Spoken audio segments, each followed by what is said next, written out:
मेरा नाम मेरा नाम राजेश कुमार है। मैं बाय प्रोफेशन डॉक्टर हूँ।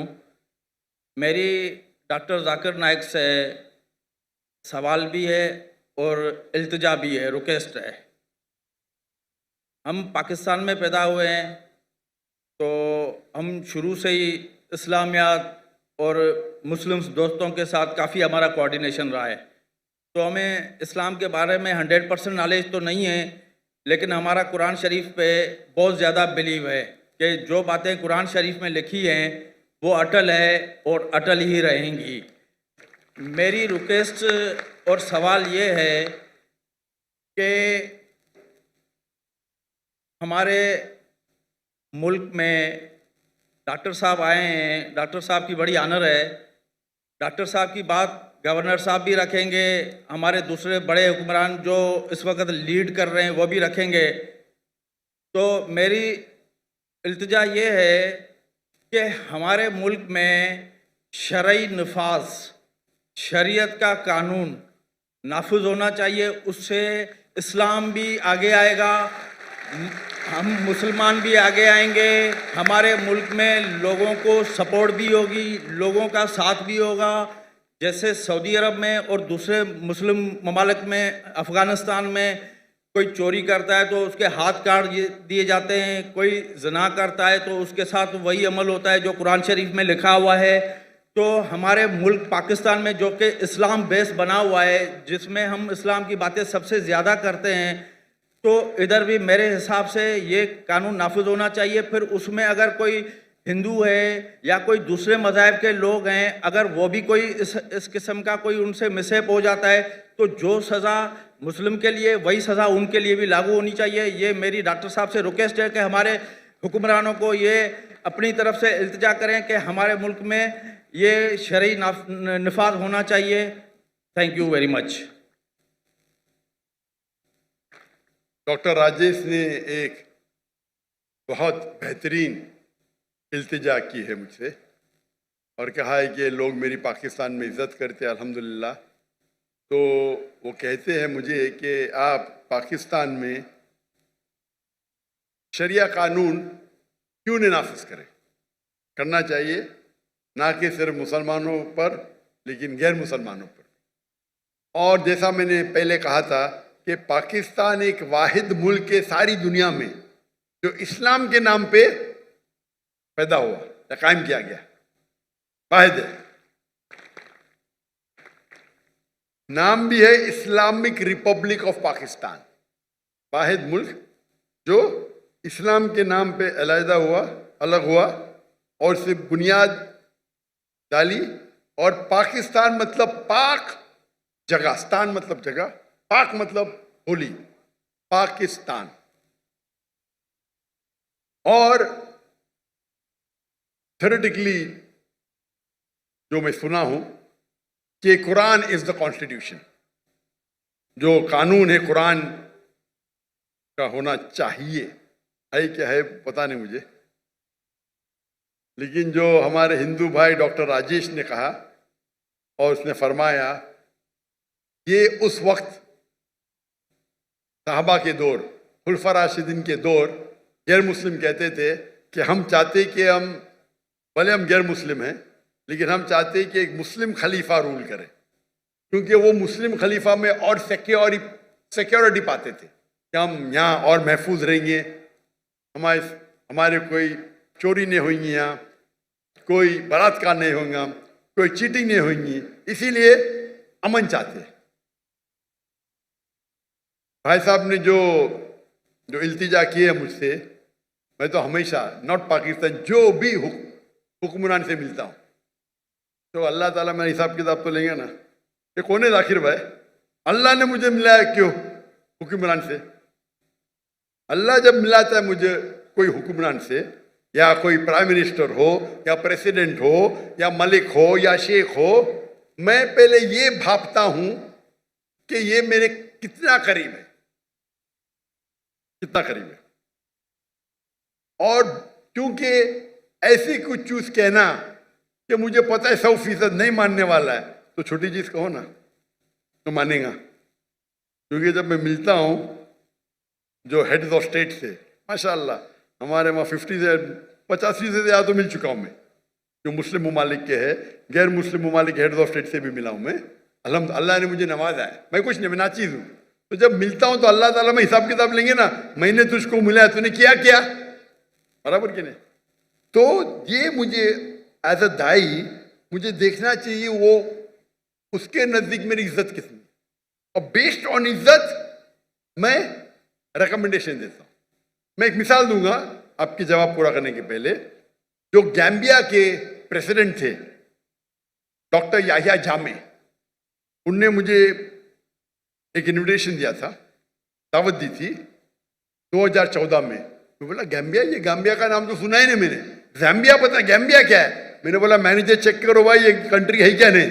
तो बोला छोटी कंट्री है वेस्ट अफ्रीका में, छोटी सी, इसकी पॉपुलेशन 2 मिलियन है। तो बोला हाँ डॉक्टर साहब है कंट्री। तो मैंने बोला अच्छा मैं आता हूँ। जैसा मैं गया वहाँ, डॉक्टर याहिया जामे वो कहने लगे कि मैं पहले आपसे माफ़ी मांगता हूँ। क्यों? मैंने बिना परमिशन आपका पीस टीवी गैम्बिया में सब जगह ऑन कर दी। मैं बोला माफ़ी क्या, मैं तो आपके लिए दुआ करूँगा, मेरे कॉपीराइट नहीं हमारे पास। पहले 90% थी गैम्बिया की मुस्लिम पॉपुलेशन, अभी 95% हो गई।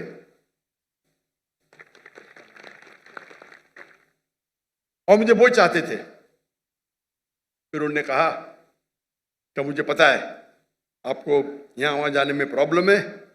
उनने बोले होम मिनिस्टर को बुलाओ। Home minister doctor Zakir Naik और उसकी बीवी को मुझे 24 घंटे में एक डिप्लोमेटिक पासपोर्ट दो, नहीं देंगे तो आपका सिर काट के मेरे पास लेके आओ। क्या कहा?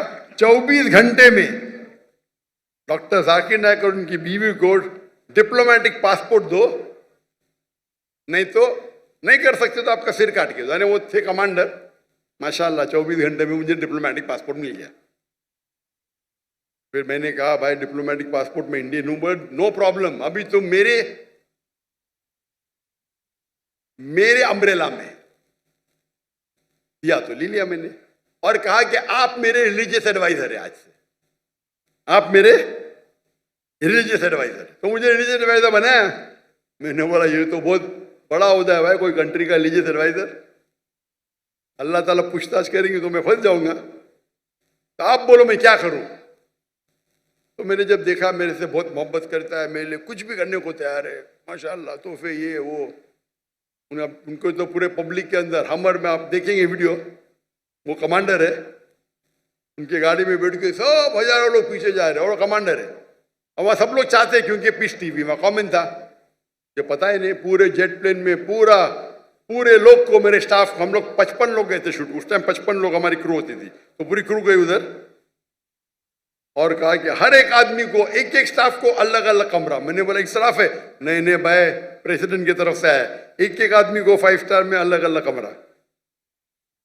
फिर मैंने कहा उनसे, मैंने बैठा डिस्कशन किया, काफी घंटे बैठे। फिर मैंने कहा कि सबसे बेहतरीन होगा आपको अपनी आखिरत के लिए आप अपने मुल्क को इस्लामिक करो और इस्लामिक कानून लगाओ। तो उन्होंने कहा मुझे 1 साल का मौका दो डॉक्टर साहब, 1 साल का। मेरा वादा है कि 1 साल में मैं रिपब्लिक ऑफ गैम्बिया को इस्लामिक रिपब्लिक ऑफ गैम्बिया बनाऊंगा। अल्हम्दुलिल्लाह 11 महीने में उन्हें लेटर लिखा मुझे, ये कंट्री गैम्बिया इस्लामिक रिपब्लिक बन गई, माशाल्लाह। ठीक है, नाम के करने के बाद काम भी होना चाहिए, तो आस्ते आस्ते वक्त लगता है। तो मैंने गाइडेंस दी, इस तरह करो, ऐसा करो। ये खाली एक ही, बहुत से लोग से बात करता हूँ, मिलते रहता हूँ, अल्लाह ताला मौका देता है। ये बहुत करीब थे मेरे, माशाल्लाह। तो फिर उन्हें लागू करना शुरू किए फौरन। जो मुसलमान के क्या बोलते हैं, गॉड फादर है, मेरे नहीं भाई, अक्सर मुस्लिम कंट्री के गॉड फादर है ना, अंकल सैम। पता अंकल सैम कौन है? Uncle Sam USA. जैसा उनने कहा, उनने मुझसे कहा कि यूरोपियन यूनियन मुझे 30 मिलियन यूरो दे रही है। उनकी शर्त है कि आप होमोसेक्सुअलिटी को प्रमोट करें। क्रिमिनल निकाल दो, जो क्रिमिनल कोड है कि होमोसेक्सुअलिटी इज अ क्राइम, उसको निकाल दो, आपको 30 मिलियन यूरो देंगे। और 30 मिलियन यूरो गैम्बिया के लिए बहुत बड़ी अमाउंट होती है। उनने मुझसे पूछा क्या करूं, मैंने बोला 30 मिलियन का, उनको बोला कि 30 बिलियन भी देंगे तो मैं नहीं करूंगा, और उनने ठुकरा दिया। मैं ये नहीं कहता हूं कि वो एकदम अच्छे प्रैक्टिसिंग मुसलमान थे, लेकिन मेरी कोशिश है कि उनको इस्लाम के करीब लेके आऊं, कोशिश करूं। अफसोस की बात है क्योंकि हमारे जितने, और वो ऐसे शख्स थे, बोलते मैं किससे डरता नहीं हूं। उनके पास छड़ी रहती थी, छड़ी में तलवार रहती थी। वो यूएनओ में जाके मुझे कहते थे, doctor Zakir, I am the only Muslim leader who goes there and starts with Bismillah Rahman Rahim. No one. I'm a Muslim. I'm proud to be one. Height भी थी माशाल्लाह उनकी। एक साल होने के बाद इमीडिएटली इलेक्शन के अंदर वो ओवर पावर करते और उनको छोड़ने पड़ा कंट्री। 25 साल रूल किए। जब उनने अपने कंट्री को इस्लामिक कर दिए, वो कह रहे थे this is the 4th Islamic country या 5th। Pakistan, Iran, I think Afghanistan, तो वो कह रहे थे 4th या 5वीं कंट्री है। और यूएसए के न्यूज़पेपर में आता है doctor Zakir Naik is the godfather of doctor Yahya Jami. वो याह्या जामी क्योंकि वो कंट्री छोटी है, तो मैंने उनसे कहा इंशाअल्लाह अल्लाह सुब्हानहू व तआला, यहाँ की प्रेसिडेंसी की वैल्यू कुछ नहीं, अल्लाह ताला आपको इंशाअल्लाह आखिरत के अंदर जो दर्जा देंगे वो यहाँ से कई बेहतर है। तो जब भी मैं कोई प्राइम मिनिस्टर या प्रेसिडेंट या कोई किंग या कोई शेख से मिलता हूँ, मैं कोशिश करता हूँ कि मैं उन्हें पैगाम पहुँचाए। पैगाम पहुँचाने के बाद ये भी ख्याल रखता हूँ कि मैं आम में नहीं करता हूँ। अभी तो जामिया है नहीं, इससे बोल रहा हूँ। जो अभी जो लोग प्रेसिडेंट है उनके बारे में जिक्र नहीं करूँगा, ये ठीक नहीं है। अभी डॉक्टर जामिया नहीं है तो नो प्रॉब्लम, लेकिन अगर कोई रूलिंग है अभी तो नहीं करना बेहतर है। ये हमारे इस्लाम की तालीम है कि कुछ चीज़ छुपाना चाहिए, कुछ चीज़ जो बोल सकते पब्लिक में बोलता हूँ मैं। तो इसी तरीके से मैं जब भी मिलता हूँ कोशिश करता हूँ लोग को के हाँ जी आपने जो इल्तिजा की बिल्कुल सही की। और मैं पब्लिक के सामने कहता हूँ कि पाकिस्तान में ने सारे मुसलमान मुल्क ने गैर मुसलमान मुल्क में भी मेरे हिसाब से शरिया लागू होना चाहिए। जो हमारे हिंदू भाई ताली मार रहे माशाअल्लाह। आप चाहे या ना चाहे, मैं चाहूं या नहीं चाहूं, कुरान मजीद में अल्लाह ताला ऑलरेडी फरमाते हैं 3 जगह, सूरह तौबा सूरह नंबर 9 आयत नंबर 33, सूरह फतह सूरह नंबर 48 आयत नंबर 28 और सूरह सफ सूरह नंबर 61 आयत नंबर 9 में अल्लाह ताला फरमाते हुवल्लज़ी अरसल रसूलहु बिल हुदा वद्दीनुल हक लियुज़हिरहु अलद्दीन कुल्ले। क्या अल्लाह ने अपने आखिरी पैगंबर मोहम्मद सल्लल्लाहु अलैहि वसल्लम को भेजा दीनुल हक के साथ, ताकि वो सारे मज़ाहिब कुल, चाहे वो क्रिश्चियनिटी हो, जुडाइज्म हो, हिंदुइज्म हो, बुद्धिज्म हो, एथियज्म हो, कम्युनिज्म हो, सोशलिज्म हो, कुल्ले मास्टर देम ऑल वलौ करियल मुश्रिकून।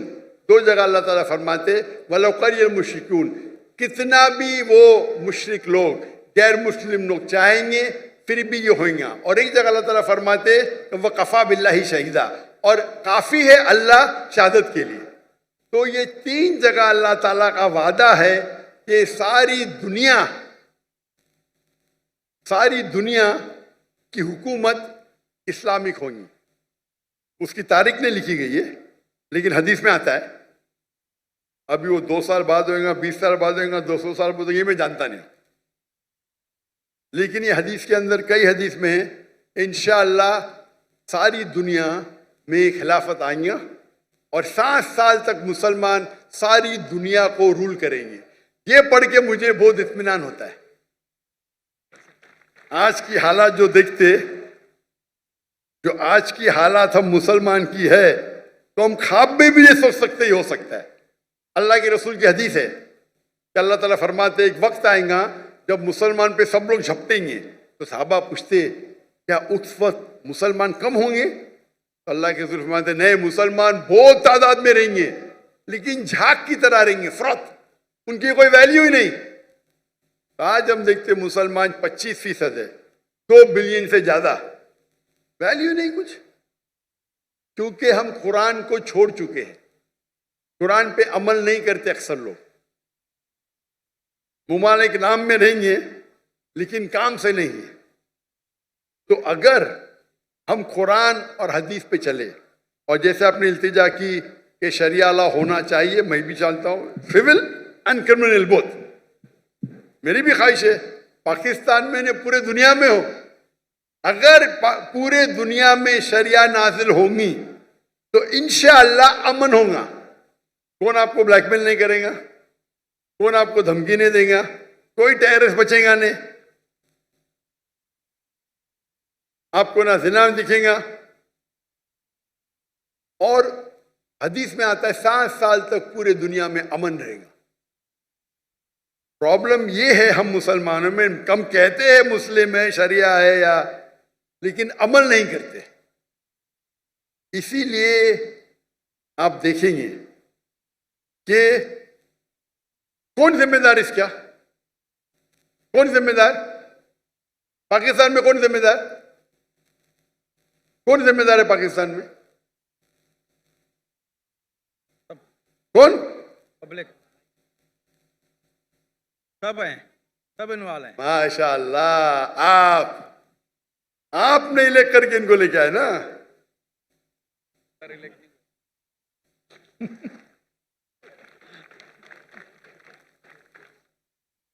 डेमोक्रेसी इस्लाम में अलग डेमोक्रेसी तो ऐसी होती नहीं, बट फिर भी आप है।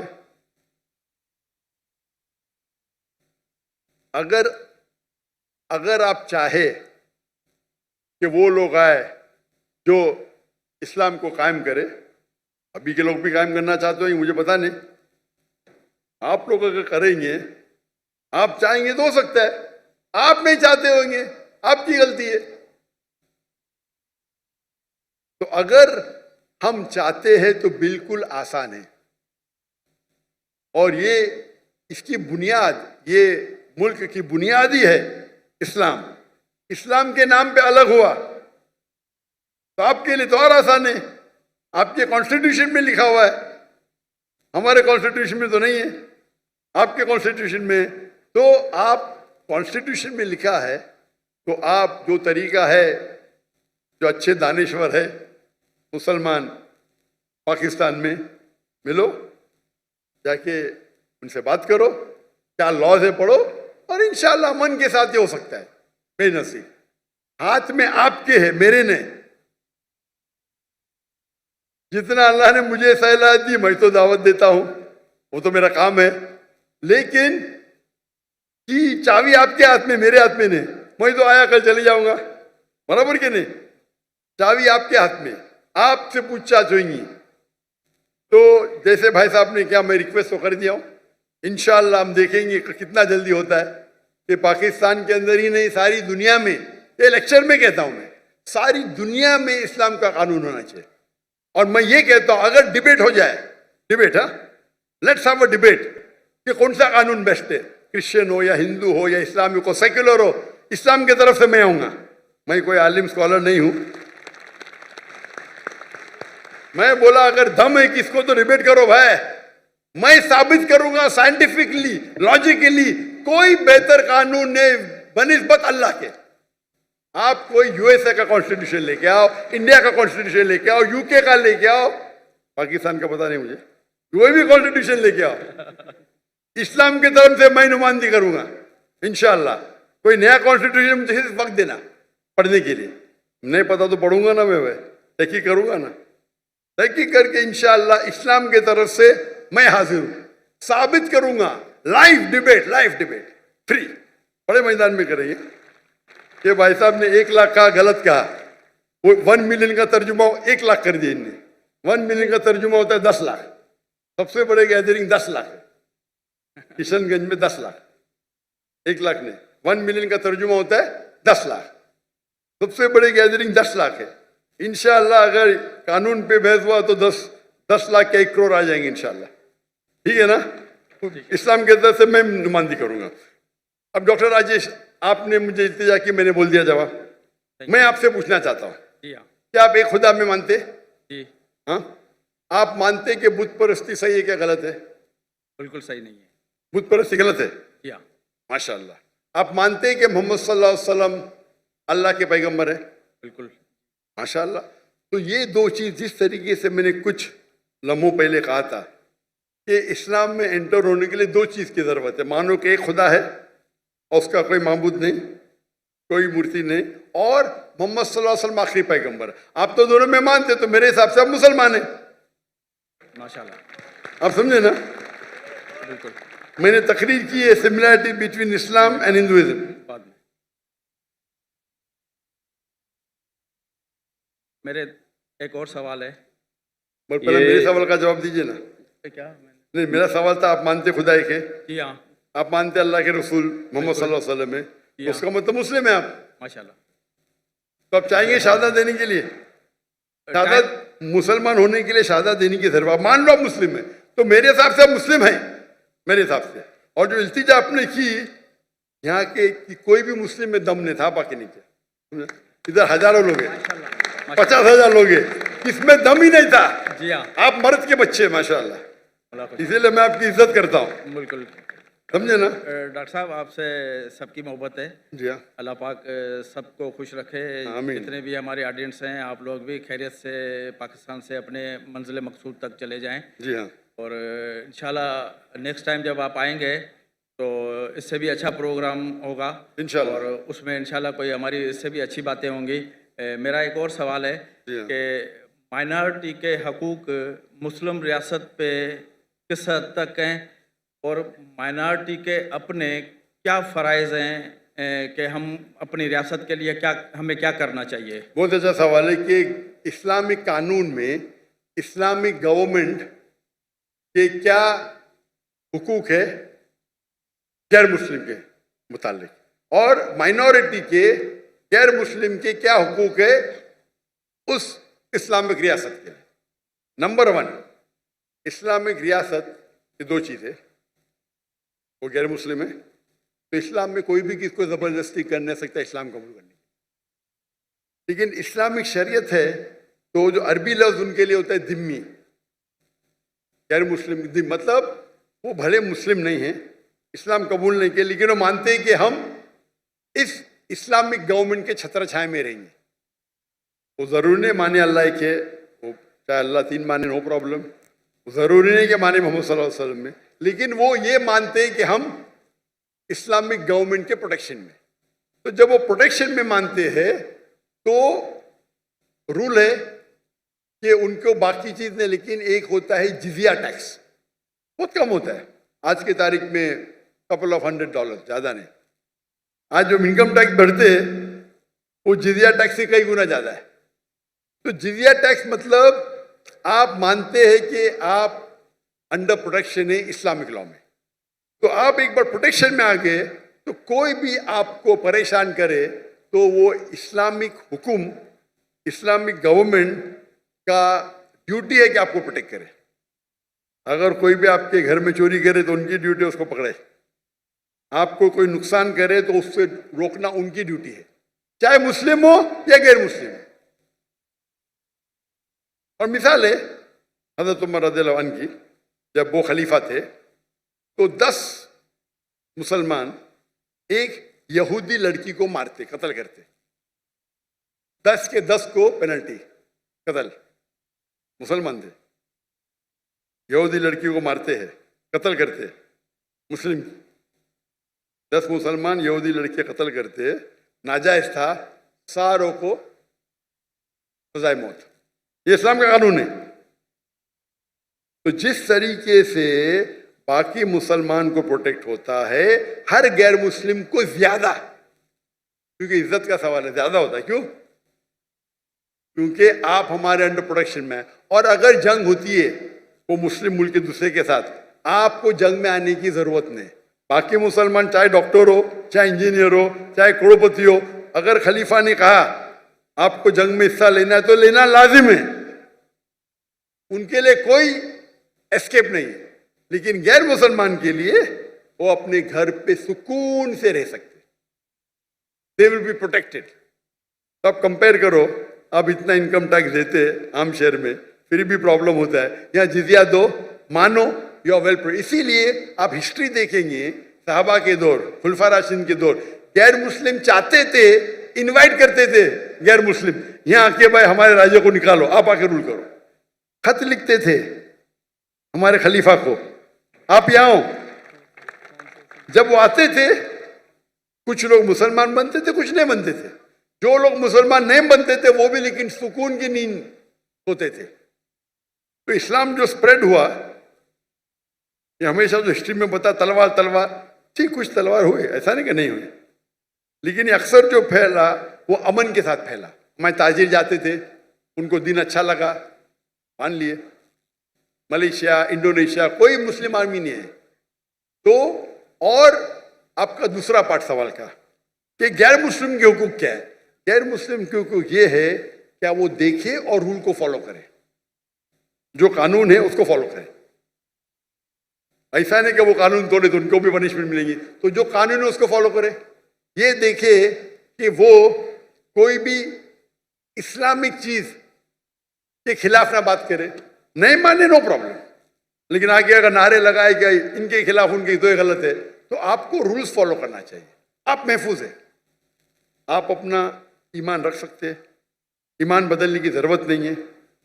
वो इस्लामिक गवर्नमेंट आपको प्रोटेक्ट करेंगी, आप समझे ना। तो मुझे पता है कि जब बांग्लादेश में लास्ट मंथ कुछ मुसलमान हिंदू टेम्पल को अटैक किए, और बांग्लादेश में मेरी बहुत फॉलोइंग है, तो इमीडिएटली मैंने मैसेज दिया कि हिंदू टेम्पल को अटैक करना गलत है। कोई भी प्लेस ऑफ वर्शिप, चाहे गुरुद्वार हो, चाहे मंदिर हो, चाहे चर्च हो, चाहे यहूद का हो, अटैक नहीं कर सकते। अगर सिर्फ फितना या कुछ कर रहे तो अलग बात है, लेकिन आमतौर पे अगर कोई भी प्लेसेस ऑफ वर्शिप है वो इस्लामिक मुल्क में महफूज है, महफूज है। तो ये इस्लामिक कानून है, आप समझे ना। तो इन आप जितने भी रिलीजन देखेंगे, आप पास्ट में देखो क्रूसेडर्स ने क्या किए, कितने लोग का कत्ल किए। तो आप इस्लामिक देखेंगे, कुछ लोग अच्छे मुस्लिम नहीं थे, लाइक मोहम्मद बिन गजनवी, उनने काफी टेम्पल को लूटा, लेकिन मस्जिद को भी लूटा। वो लुटेरा था, मुस्लिम नहीं था, वो डाकू था, मुस्लिम नहीं था, आप समझे ना। तो हमारी हिस्ट्री बुक में लिखे टेम्पल लूटा, अरे भाई मस्जिद को भी लूटा उसने, आप समझे ना। तो हमारे पास बैड एपल्स भी है, लेकिन नहीं तो आप तारीख पर पढ़ेंगे तो मुस्लिम रूल में सब लोग खुश थे। आपको पता है जब मुगल ने इंडिया को रूल किया, मुगल ने जब इंडिया को रूल किया, इंडिया को कहते थे सोने की चिड़िया, और पाकिस्तान भी इंडिया के साथ था, एक देश था, बराबर। 800 साल, 1000 साल जब मुगल ने उन्हें आके रूल किए, उनने इंडिया को बढ़ाया, अमीर बनाया। दुनिया का 25% जीडीपी सिर्फ हिंदुस्तान था, एक शहर, पॉपुलेशन भी कम थी। जब ब्रिटिशर्स आए क्या किए, लूटे इंडिया की शहर, पूरी दौलत को लेके गए, कोहिनूर हीरा लेके। मुगल जब आए तो इंडिया को अपना घर बनाए, हिंदू के साथ भाईचारा था, कंट्री इकोनॉमी बड़ी, सब लोग पावरफुल थे। जब ब्रिटिशर्स आके लूटे तो ब्रिटिशर्स ने पूरी दौलत लेके गए, हमको गुलाम बनाए, हमारे में हम तफरुक पैदा किए, डिवाइड एंड रूल। आज की गवर्नमेंट यूके को तारीफ करती है और मुस्लिम को गाली देती है। जिसने हिंदुस्तान शहर को इतना ऊपर किया उसको गाली देती है, और जिसने लूटा उसकी तारीफ करती है, उसकी चाटती है। इसके ऊपर एक हिंदू शशि तरूर, वो पहले मिनिस्टर था, मेरा दोस्त भी है माशाल्लाह, उसने किताब लिखी इंडिया अंडर ब्रिटिश रूल, ऐसे टॉपिक ऐसा कुछ था। और मैं साबित किया कि जो मुसलमान इंडिया में है, इंडिया को अपना घर बनाए, इंडिया को दुनिया का सबसे ताकतवर मुल्क बनाए, सबसे रिचेस्ट मुल्क बनाए, ब्रिटिश ने लूट लिए, गरीब बना दिए एकदम। और लोग को, और ब्रिटेन में उनके किताब में सिखाया जाता है Britishers go out and educate the people. झूठ लिखते हैं, झूठ लिखते, चोरी करते जाके बाहर, गुलाम बनाते लोग को और बोलते हम उनको फायदे के लिए जा रहे। जब ऑपोजिशन आया तो जाते जाते भी देश के 2 टुकड़े कर दिए, तीन टुकड़े कर, डिवाइड एंड रूल। तो जो आपका सवाल है कि इस्लामिक लॉ के अंदर गैर मुस्लिम सबसे ज्यादा महफूज है, इंशाल्लाह आपसे भी इंशाल्लाह करूंगा। तो मेरे नजदीक तो आप मुसलमान हैं, जरूरी नहीं कि पब्लिक के सामने बोलना, लेकिन बोलेंगे तो इंशाल्लाह अमल और अच्छी तरीके से कर सकेंगे, तो उसका इंतजार करूंगा मैं इंशाल्लाह। जज़ाकल्लाह, शुक्र।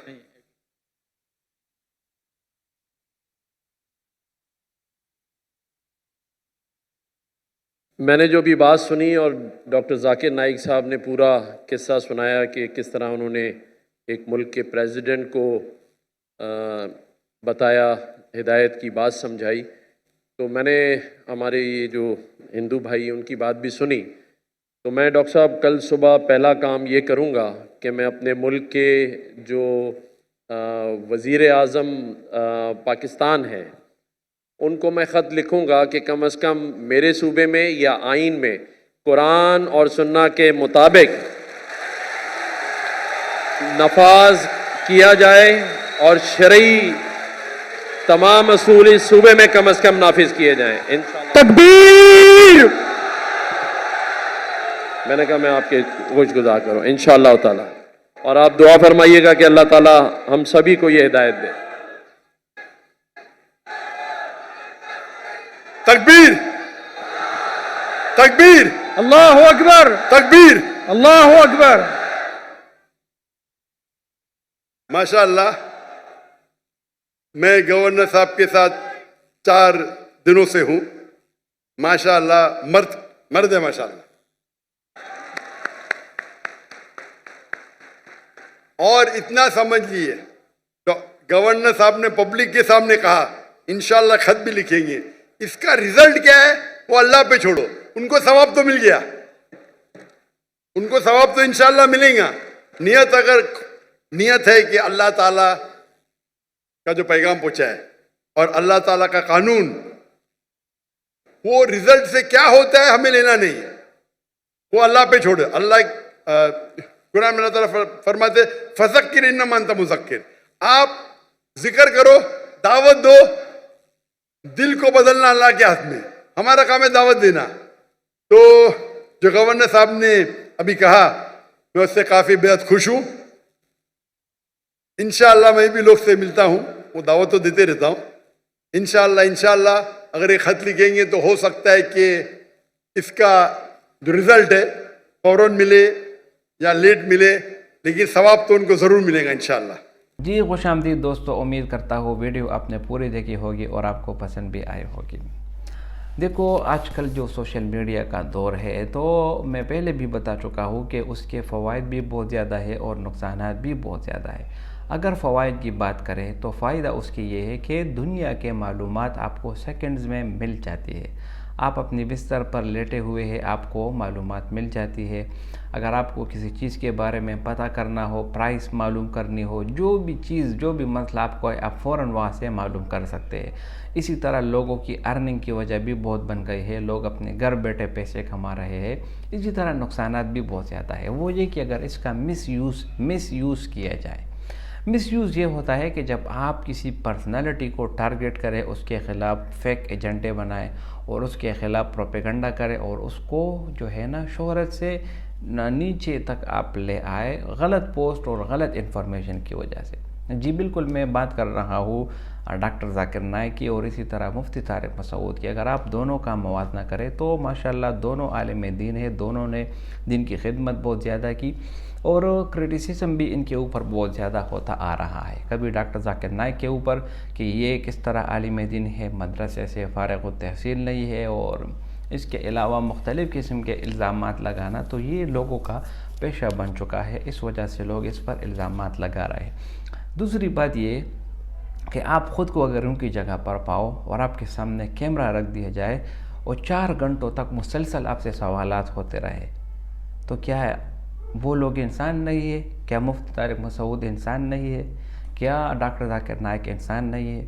इंसान को कुरान में अल्लाह ताला ने बताया, कुरान में अल्लाह ताला फरमाते हैं खुलिक़ल इंसानु ज़ईफ़ा, इंसान को हमने कमज़ोर पैदा किया। कभी इंसान पर निस्यान आ जाता है, कभी इंसान से भूल हो जाती है, कभी इंसान की ज़बान फिसल जाती है, कभी इंसान का हाफिज़ा वो काम करना छोड़ देता है। तो भला आखिर इंसान इंसान होता है, उनसे गलतियाँ भी होती है, और जब बेहतरीन इंसान वो है जो अपनी गलती को तस्लीम करे और फिर लोगों से माफ़ी मांगे और फिर अपने कौल से रुजू करे। तो अभी आपने देखा होगा मुफ्ती तारिक मसूद साहब के कितनी शोहरत उनको मिली है, उनके फ़ैन फॉलोवर बहुत ज़्यादा है सोशल मीडिया पर, और इसी तरह दुनिया के मुख्तलिफ़ ममालिक में वो शेयर कर चुके हैं। तो उनकी एक वीडियो बयान बहुत ज़्यादा वायरल हुई है जिसमें वो कुरान की वजाहत कर रहे होते हैं। तो उनमें उनको लोगों को समझाने के दौरान उनसे एक बात जो है ना वो मिसप्लेस हो गई, तो उसको एक मखसूस तबके ने कुछ और रंग देकर गुस्ताखी का इल्ज़ाम लगाया, और पूरी दुनिया में एक ट्रेंड जो है ना वो चला कि मुफ्ती तारिक मसूद साहब ने गुस्ताखी कुरान की है और मुख्तलिफ़ किस्म के इल्ज़ामात लगाए। लेकिन ये कौम फिर ये भूल जाती है कि उसकी माजी को अगर आप देखें तो माजी में उन्होंने कितनी खिदमत की, किस तरह कुरान की तफसीर और उनकी तशरीह किया, और इसी तरह कितने लोगों को राह रास्त पर ले आए। फिर ये लोग वो भूल जाते हैं और सिर्फ़ एक मामूली गलती को निशाना बनाकर आप किसी इंसान को टारगेट करते हैं, तो ये एक बहुत बड़ी ज़्यादती और बहुत बड़ी गलती है। तो हमेशा के लिए अगर इंसान से गलती हो जाए तो पहले आप उसकी तहकीकात करें, जानबूझकर नहीं किए तो फिर आप उनको अफ़व और दरगुज़र से काम ले सकते हैं, अपने होश से काम ले सकते हैं, और ऐसे वैसे बयानात और ऐसे वैसे इल्ज़ामात से अपने आप को बचाए रखना ये बेहतरीन इंसान होने की निशानदही करता है। और इंसान वैसे भी गलती का पुतला है, हमेशा इंसान गलतियाँ करते आ रहा है। हज़रत आदम अलैहिस्सलाम से जो है ना गलती हुई, जन्नत में अल्लाह ताला ने मना फरमाया कि आप इस दरख्त से नहीं खाएंगे, लेकिन उन्होंने खाया, गलती हुई, अल्लाह ताला ने उसको दुनिया में भेज दिया। तो इंसान से गलतियाँ होती है हमेशा से, इज्तिहादी गलतियाँ कभी होती है, कभी ज़बान फिसल जाती है। तो बात यह है कि यहाँ पर आप होश से काम ले और अकल से और सब्र से काम ले, तो यही आपके लिए बेहतरीन और मुनासिब होगा। उम्मीद करता हूँ वीडियो आपको पसंद आई होगी। अगर वीडियो आपको पसंद आए तो इस चैनल को सब्सक्राइब करें। बहुत शुक्रिया।